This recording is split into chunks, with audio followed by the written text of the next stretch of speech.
idosos e crianças, médicos especializados, enfermeiros e técnicos de enfermagem com consultoria para tirar dúvidas sobre todos os tipos de vacina e a atualização do cartão de vacinação. Vacina Plínio Bacelar, equipe e estrutura para atendimento domiciliar, escolar e nas empresas, em qualquer lugar da região. Rua José do Patrocínio 89, com estacionamento próprio. Telefone 22 32 34 34 30, 22 9 99 43 93 69. Vacina Plínio Bacelar, cuidando bem de tudo que te faz bem.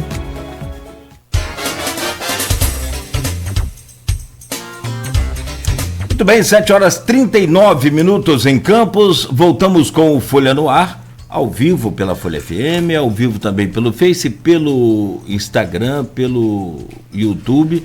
Você pode acompanhar este programa ainda daqui a pouco em podcast e logo mais, a partir das 17 horas, tem reprise na Plena TV. Campos amanheceu com o tempo mais fechado um pouco e vai clareando agora, o sol já começa a querer aparecer aqui pela área central da planície, mas a previsão para hoje é de tempo bom durante todo o dia, nesse dia 30 de junho de 2023.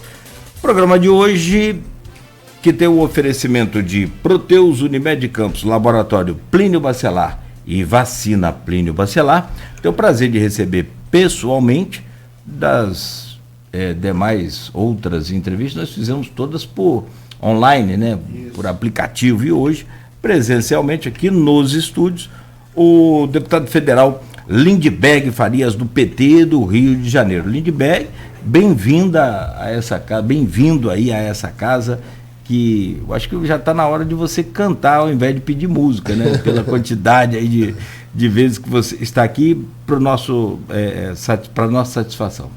Olha, para mim é um prazer estar aqui na Folha e é um prazer estar presencialmente, porque sempre eu acho mais frio a gente fazer à distância, por Skype. Então é um prazer estar aqui. Faço questão de voltar depois de eleito. Fizemos ontem uma plenária aqui em Campos para conversar sobre a situação do país, como está o governo do presidente Lula, essa expectativa do julgamento do Bolsonaro hoje. Hoje é um dia histórico, né? Vamos falar um pouco sobre isso, com certeza, né, Luiz? Mas também começar a se preparar para organizar as eleições do próximo ano, o desafio aqui do PT em Campos. Então, para mim, é um prazer estar aqui. Hoje, já vou entrando num tema aqui, nós estamos numa expectativa muito grande, eu estou numa expectativa muito grande, porque eu acho que hoje Bolsonaro vai se tornar inelegível.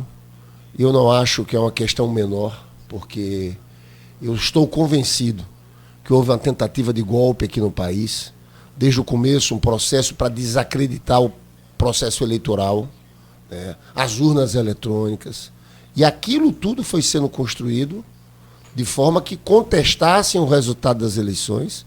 Quando saiu o resultado das eleições e o Lula foi vencedor, a gente viu que grupos bolsonaristas ocuparam avenidas, ocuparam vias, estradas. Depois teve o episódio dos acampamentos. Depois a gente viu, concretamente, no dia da diplomação do Lula, a depredação ali de Brasília, sem que aquele pessoal fosse preso. Até uma tentativa de bomba, na verdade uma bomba, aquele George Washington, que agiu como um terrorista, tinha uma bomba que ia explodir no aeroporto de Brasília. Um caminhão-tanque. Um caminhão-tanque. Um caminhão-tanque. Na verdade, ali foi Deus que segurou aquilo. Ali podíamos ter centenas de mortos. E depois a tentativa de golpe no dia 8 de janeiro. Isso está tudo junto. Foi um processo que a gente viveu e que eu estou convencido. Houve a eleição do Lula, mas a eleição do Lula não significa que nós resolvemos todos os problemas democráticos no Brasil. A gente tem que reconstruir a democracia brasileira. E para reconstruir a democracia brasileira, eu acho que as instituições têm que se impor. Eu acho que a inelegibilidade do Bolsonaro é só o primeiro passo. Acho que ele vai ter mais complicação, porque essa inelegibilidade, depois, vai ter um julgamento na questão criminal também aí. Que tem que se deixar claro no país que atentar contra a democracia, contra o Estado Democrático de Direito, não é uma bobagemzinha, como eles querem dizer. É algo muito grave. É um crime. É por isso que eu acho que esse julgamento... O julgamento começa meio-dia, o primeiro voto é da Carmen Lúcia, depois vai ter o voto do Cássio Nunes. O placar está 3-1, né? 3-1. 3-1. Se tiver o voto da Carmen Lúcia, já tem vitória. O Bolsonaro já está inelegível, é o 4º voto. O outro voto é do Cássio Nunes. Agora, um espetáculo à parte deve ser o voto do ministro Alexandre de Moraes, que é o último voto. Como presidente é o último a votar? Como presidente é o último a votar, e eu acho que ele vai preparar ali, fundamentar, porque o ministro Alexandre de Moraes, além de ter coragem de ser um cara duro, ele é muito preparado tecnicamente. E eu acho que ele vai estar preparando, é um diálogo com a nação, vai ser esse voto dele, mas eu acho que ele vai fundamentar com muita força. Porque a gente sabe que vai ter uma disputa de narrativas, né?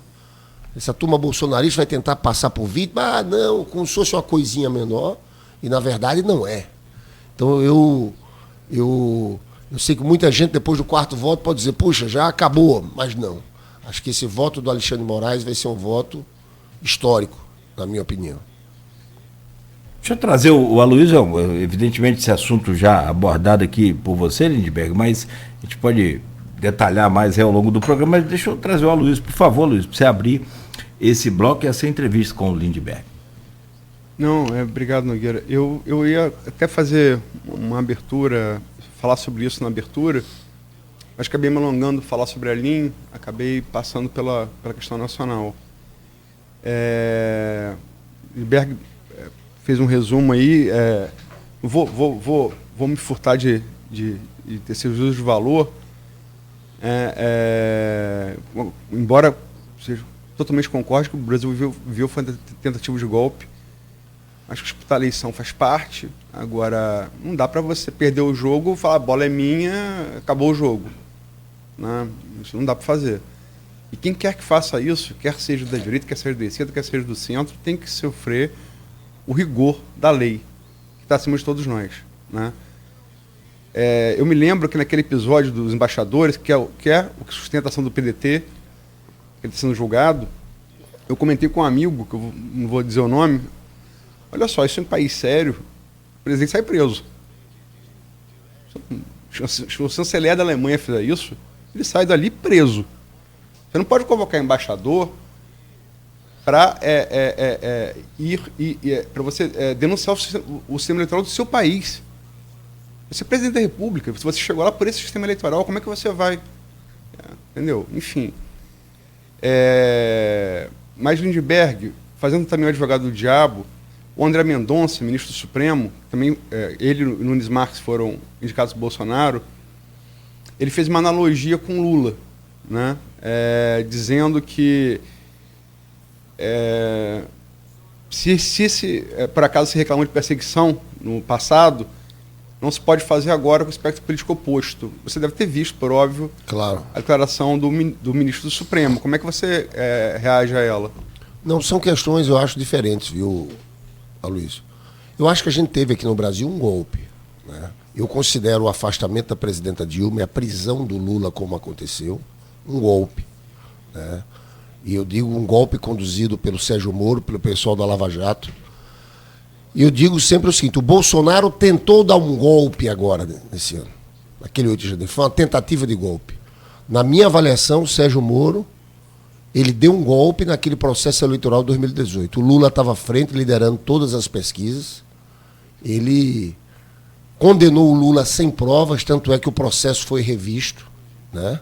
O Supremo Tribunal Federal anulou todo o processo. Né? Agora, a gente está vivendo uma outra situação. Não é porque houve aquele episódio de perseguição ao Lula que a gente vai deixar agora de ter punição em cima de fatos e fatos graves como esse. Olha, esse pessoal bolsonarista, ele sempre agiu na intimidação.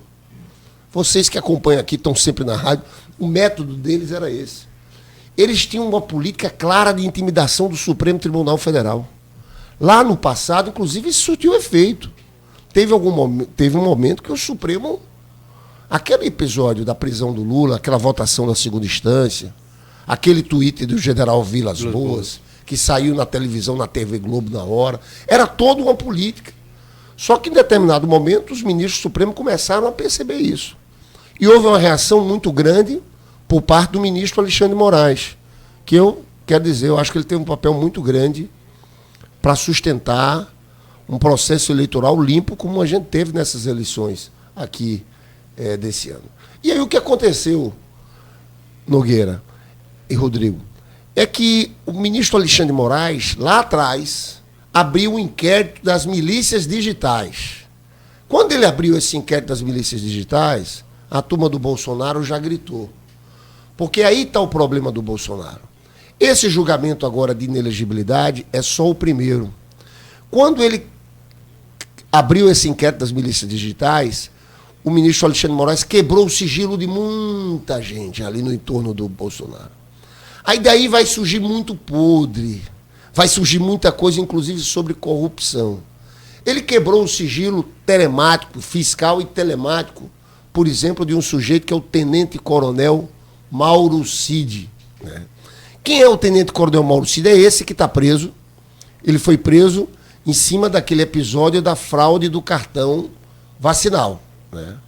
Mas, como tinha quebra o sigilo lá atrás, o que é que está sendo... O telefone desse tenente-coronel Mauro Cid é algo muito valioso. Primeiro, as informações que eu tenho ali em Brasília, que eu escuto ali em Brasília, é que vai aparecer Jair Bolsonaro como o autor intelectual da tentativa de golpe de 8 de janeiro. Né? Esse telefone do tenente-coronel Mauro Cid é uma preciosidade. Né? Ele era aquele que despachava, atendia o telefone do Bolsonaro. Ele era aquele... Ajudante de ordem. Ajudante de ordem. Ele faz tudo do Bolsonaro. Pois bem, então, vai aparecer essa questão de 8 de janeiro, mas mais do que isso. Pegaram muita sujeira, muito rolo. Né? O tenente-coronel Mauro Cid, você sabe, lá no site Metrópolis, o jornalista Rodrigo Rangel já revelou uma investigação, filha dessa primeira investigação, que era o pagamento de contas pessoais com o dinheiro de uma espécie de rachadinha do cartão corporativo em Brasília. Só que não era só rachadinha do cartão corporativo, tinha dinheiro de corrupção.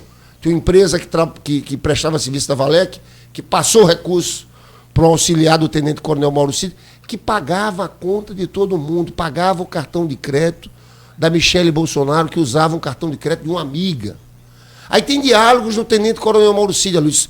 Eu só estou dando esse exemplo para dizer o seguinte, vai aparecer muita coisa. Tem diálogos do tenente-coronel Mauro Cid com as assessoras da Michele Bolsonaro. Tem diálogo que ele diz o seguinte, olha, temos que parar com isso, porque nós estamos pagando a conta dela com dinheiro vivo e vão dizer que isso é rachadinha igual ao do Flávio Bolsonaro. Então, o que eu estou querendo dizer aqui, Rodrigo, na minha avaliação, vai vir bomba atrás de bomba em cima dessa coisa do Bolsonaro. Essa quebra de sigilo geral da turma do Palácio do Planalto vai trazer muitos episódios novos sobre corrupção. Então, eu tenho visto muito essa turma. Eu, quando assumi a Câmara lá, tem muito deputado bolsonarista ali. Né? No começo, eles estavam todos animados, saltitantes, falavam o tempo todo, era o tempo todo polêmica. Eles estão numa situação de grande desânimo, quase depressão ali na Câmara. Eu acho que não é só a inelegibilidade. É a inelegibilidade, mas são os próximos desafios nesse campo jurídico. Eles estão entrando numa quadra que é uma quadra muito complicada. Eu só espero de tudo isso, não tenho nada pessoalmente contra ninguém, Luiz. Estou falando aqui de sério. Eu só espero o seguinte, eu acho que para recompor a democracia tem que haver punição. Para a pessoa saber o seguinte, não, tem algumas fronteiras, daqui eu não posso passar. Eu não posso tentar dar golpe de Estado no Brasil e achar que isso é normal. Eu não posso ter deputado financiando aquele 8 de janeiro e achar que isso é normal.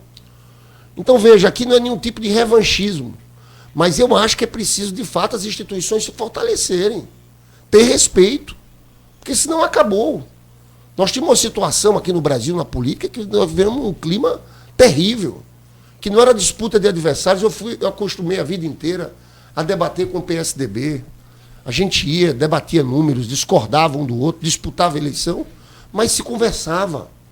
A gente viveu um período no Brasil muito triste, de uma disputa política, era guerra. Você tratava o outro não como adversário, como inimigo. Vocês sabem que isso aconteceu em tudo que é família, né? Porque era uma política muito agressiva, né?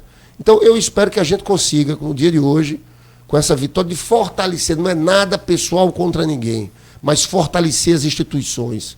As pessoas entenderem que a defesa da democracia, que atentar contra a democracia, contra o Estado Democrático de Direito, é um crime grave. Isso aqui nós estamos vendo a mesma coisa nos Estados Unidos. O que Bolsonaro fez foi copiar um pouco o Trump. Né?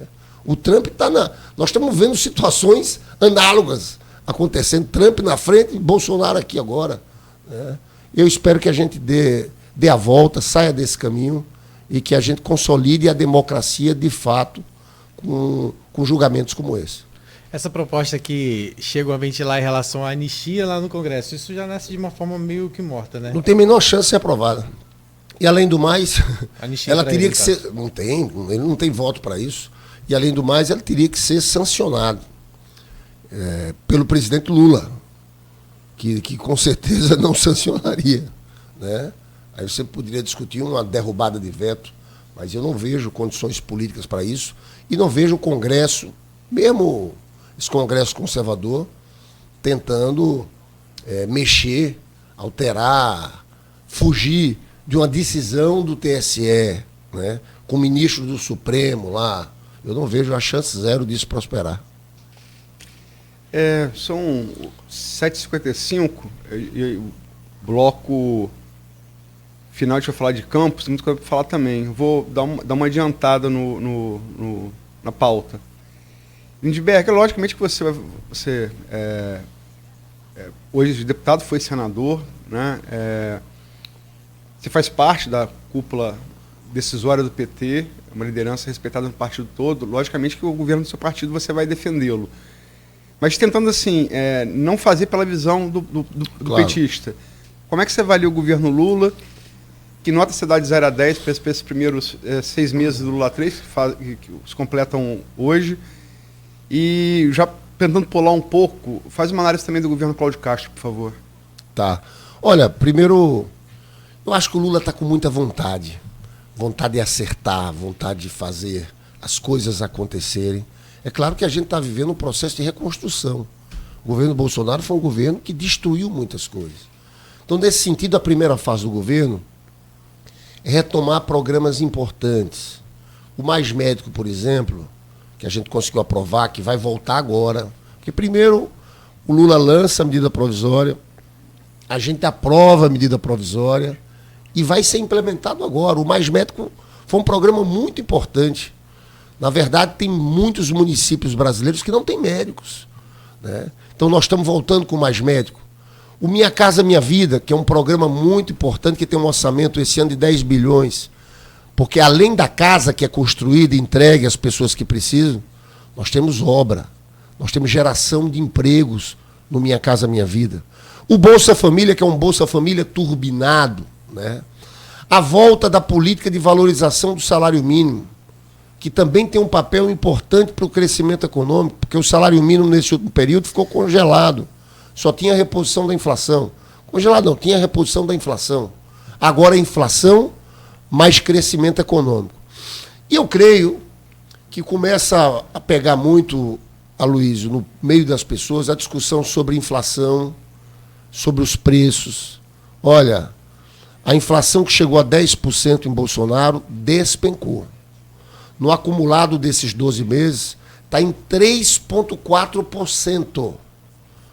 E tem gente que diz o seguinte, o Lula é um sujeito de sorte. Já, pela terceira vez é sorte? Não é sorte, não. Teve determinadas decisões muito importantes. Por exemplo, a primeira, mexer na política de preços da Petrobras. PPI, Política de Paridade Internacional. Por que atrelar tudo ao dólar? Uma parte é atrelada ao dólar. Mas nós temos características nossas aqui. Nós temos um pré-sal, que é extraído com um custo muito barato. Né? E, na verdade, a gente pode ter uma Petrobras que tenha lucro, que distribua dividendos e lucros, mas que tenha um pensamento de é necessário aumentar os investimentos no Brasil, que tenha uma preocupação com o consumidor, com o custo. O fato é o seguinte, o botijão de gás caiu de R$120. Eu não sei quanto é que está em Campos. Eu ontem, na plenária que eu fiz, eu perguntava às pessoas. 105? Eu vi gente dizendo 90 ontem. Vi gente dizendo 85. Mas que seja 105, é uma queda. Né? A gasolina chegou a 8. Está quanto aqui em Campos? 5,20, 5,40? 5,60. O diesel chegou a 7, está em 5,16. O óleo de cozinha. Porque quando você mexe no combustível, você pega tudo também, né? Óleo de cozinha chegou a 13. Está o quê? 5? Né? Vamos lá até a carne. Porque lá naquela Câmara, eu digo aquela Câmara é um trabalho insalubre. Porque você fica lá naqueles debates ali e tem uma turma meio da quinta série. Eu estava falando com o Flávio Dino, foi na CCJ, eu fui falar e teve um cara com a placa, um deputado com a placa atrás. Cadê a picanha? Aí eu virei, a picanha era 80. Tá quanto? 49? Eu já vi gente falando 45, 42. Né? Então tem uma mudança de percepção. E as pessoas estão sentindo isso. Você sabe que tem na economia, tem um índice que chama índice de miséria. Como é que se contabiliza o índice de miséria? Você junta inflação e desemprego. E soma os dois números. Você sabe que nós vamos chegar no menor índice de miséria dos últimos 16 anos. É como se a gente voltasse a janeiro de 2007. Sabe por quê? Porque a inflação do próximo mês vai ser de 3,4% e o desemprego de 8,1%. Porque o desemprego caiu pela PNAD contínua. Segura aí, tá entrando uma chamada aí no celular do meu. Vamos lá. Diminuiu o desemprego por 3 meses consecutivos. Então, veja, é um momento do governo... Perguntar se é a Gleice quer saber onde você está. A Gleice está lá em Brasília, agora. Mas, na verdade, então, tem uma sensação que eu acho que vai ser refletida na popularidade do Lula. Porque é uma situação de inflação baixa, preços caindo e o desemprego também baixo. É claro que nós temos desafios pela frente. Eu estou muito preocupado com o crescimento econômico. Vocês viram que eu estou numa cruzada, eu sou o presidente da Frente Parlamentar contra juros abusivos, né? E, sinceramente, não se justifica o Roberto Campos Neto manter essa taxa de juros em 13,75%. A maior taxa de juros do mundo. Por que o Brasil tem a maior taxa de juros do mundo? Mais de 8% de juros reais. O segundo país que tem taxa de juros alta é o México, que tem 4%. Nós temos juros negativos nos Estados Unidos e na Europa. Mas imagina, 13,75%, quando a inflação era 10% do Bolsonaro, vai lá. Agora, com a inflação de 3,4%, caindo, despencando. Isso aqui trava a economia. Qual é o empresário que vai investir num momento como esse? Tem muitas empresas quebrando porque pegaram a taxa de juros de 2 pontos. E hoje está em 3,75%. Eu entrei com a denúncia no Conselho Monetário Nacional pedindo a exoneração do Roberto Campos Neto, porque o Senado Federal pode afastar esse presidente do Banco Central se tiver 41 votos.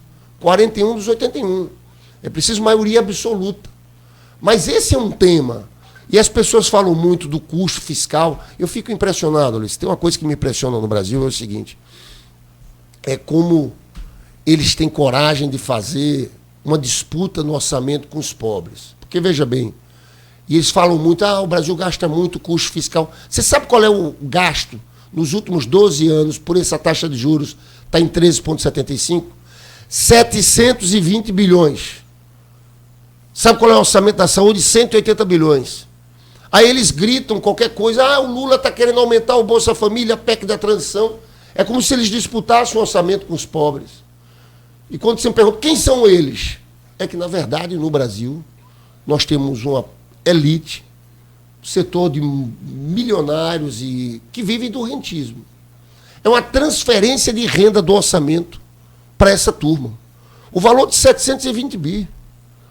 Esse pessoal todo, ligado a bancos, a grandes empresas, tem seus departamentos de planejamento financeiro, Luiz, esse pessoal não está abrindo investimento, não abre restaurante, eu estou dizendo que é restaurante, porque quando você abre um restaurante, você contrata gente, mas aquilo traz riscos. Esse pessoal todo investe em título da dívida pública. Por isso que tem uma blindagem política grande em torno disso. É uma transferência do orçamento para os ricos. É uma coisa impressionante que a gente não mexe nisso. Não existe isso em canto nenhum do mundo. É uma questão estrutural, mas que eu acho que a gente tem que baixar, porque aí corre o risco. A forma de atrapalharem o governo do Lula é tentarem interferir na economia. E o Lula foi eleito com um programa, eu sou contra a autonomia do Banco Central, porque, veja bem, o Lula foi eleito com um programa que o centro era crescimento, distribuição de renda, geração de emprego, só que ele entra, assume, e quando ele vê, ele tem uma caneta com metade da tinta. A outra metade está com o presidente do Banco Central, que foi indicado pelo Bolsonaro, que é bolsonarista, né? Que eu acho claramente tem uma política de sabotagem. E aí tem um risco para o Lula. Porque se a economia, eu estava falando dos dados positivos aqui, inflação, queda do desemprego, mas se a economia não crescer, porque no governo Lula a economia cresceu acima de 4% em média ao ano, nos dois governos Lula. Se a economia não cresce e não gera mais emprego, cai a popularidade. Se cai a popularidade, a gente tem um Congresso muito conservador, um Congresso que fala o tempo inteiro em semipresidencialismo. Eu diria que se existisse na cabeça de alguém, porque toda vez que tem um governo popular, de esquerda nesse Brasil, se tem tentativas de golpe. Você vai olhar para a história, Getúlio, João Goulart teve a ditadura militar, com a gente aconteceu a mesma coisa, afastaram a Dilma, prenderam o Lula. Mas eu diria que se alguém quisesse conspirar contra o Lula agora, a forma de conspirar seria atrapalhar na economia para tentar tirar poderes do Lula e avançar num projeto de semipresidencialismo. Não seria nem aquele impeachment contra a Dilma, seria o seguinte, esse Congresso aí, avançar, deixar o Lula amarrado. Por isso que eu estou nessa jornada aqui. Eu acho que é muito importante essa luta nossa para que a taxa de juros no país baixe, para que a economia cresça. Eu sei que eu falei demais, eu sei que tem a pergunta do Cláudio Castro, pode ser para a próxima? É a nota, na verdade. Uma nota de 0 a 10 para os 6 meses do governo Lula, uma nota de 0 a 10 para o governo Cláudio Castro. Eu dou um 9 bem dado ao governo Lula, porque então eu acho que... Em abril você teve com a gente, deu 9, então você mantém os 9 de abril. Eu mantenho os 9, eu mantenho os 9. Eu podia até dar 10, assim, da vontade do presidente. É que é um processo de reconstrução que a gente está vivendo. Por exemplo, tudo que eu falei, Minha Casa Minha Vida, não está tendo obra ainda na ponta. É porque demora, né? A gente aprova a lei primeiro, o Mais Médico vai começar a montar, né? O Bolsa Família já é realidade, vai sair um PAC agora, mas eu dou nota 9. E o governo Castro? Eu acho que eu dou nota 5, porque nós estamos, inclusive, agora, ontem foi suspensa uma greve dos profissionais da educação. Eu quero trazer aqui minha solidariedade a todos os profissionais da educação.